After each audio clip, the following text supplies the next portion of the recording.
Prince William was lining up for a crossbar challenge in Riyadh, 3 balls at his feet, cameras rolling, kids watching, when a voice cut through the noise with the one question the palace can't outrun right now. Has the royal family done enough about Andrew and Epstein? William didn't pause. He didn't turn. He just kept the engagement moving, like the question never happened. And that split-second choice is exactly why day 2 of this trip suddenly feels like a tightrope. Because the timing couldn't be sharper. Less than 24 hours earlier, Kensington Palace had issued a rare statement saying William and Catherine were deeply concerned by the continuing revelations tied to the Epstein-related document release, adding their thoughts remain with the victims. Buckingham Palace had also put out its own line stressing the king's concern, with aides signaling they'd cooperate with police if approached. So when that shouted question came from the crowd, it wasn't random. It landed right on top of a message the royals had just tried to frame carefully. Here's the tricky part. It's not even clear William heard it. The shout was some distance away, and he was mid-engagement. But optics don't wait for context. To some, his silence looks like avoidance. To others, it looks like discipline, a future king refusing to feed a story that would swallow the whole trip.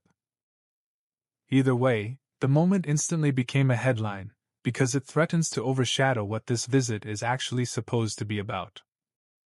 And on paper, today was built for progress imagery.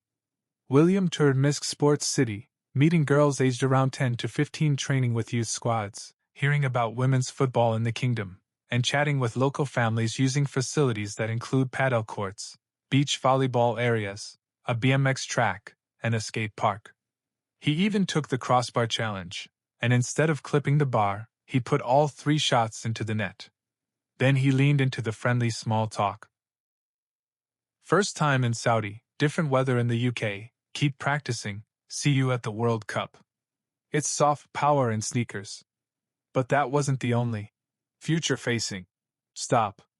He also walked through an environmentally focused urban regeneration project connected to a green cultural pathway, and toured part of the massive Sports Boulevard program, the one linking cycling routes, horse trails, parks, and cultural landmarks, with plans for huge new green areas and tree planting. It's the kind of visit designed to match William's Earthshot brand: sustainability, innovation, and youth, not scandal. Still, the trip has another layer playing quietly in the background: relationship building at the very top.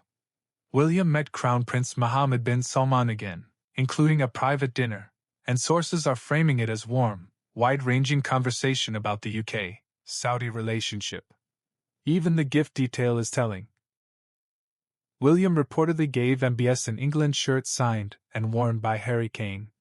It's personal, symbolic, and meant to land as friendship, rather than transaction. Because if there's one long-game goal here, it's this: 2 heirs who could shape their countries for decades, building a working bond now. Then you get the small human moments that make the footage stick. William stopped at a cafe, spoke with locals, and accepted 3 grape-flavored lollipops from a 7-year-old girl. For his children. One mother talked about changes she's seen over her lifetime and hopes her daughter will experience more opportunity. Those aren't just cute clips. They're the emotional anchors that make an official tour feel relatable. But looming behind the itinerary is the reality that Saudi is controversial in the West, and critics regularly point to human rights concerns. Reports have also referenced the 2018 death of journalist Jamal Khashoggi and a U.S. intelligence assessment about responsibility, issues that tend to resurface whenever high-profile Western figures visit. That's why this trip was always going to be scrutinized, even without the Epstein storm back home.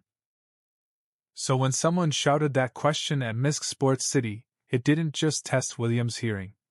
It tested the strategy. The palace is trying to keep its message tight: concern, victims, no extra oxygen for speculation. William is trying to do his job: diplomacy, youth, sport, sustainability.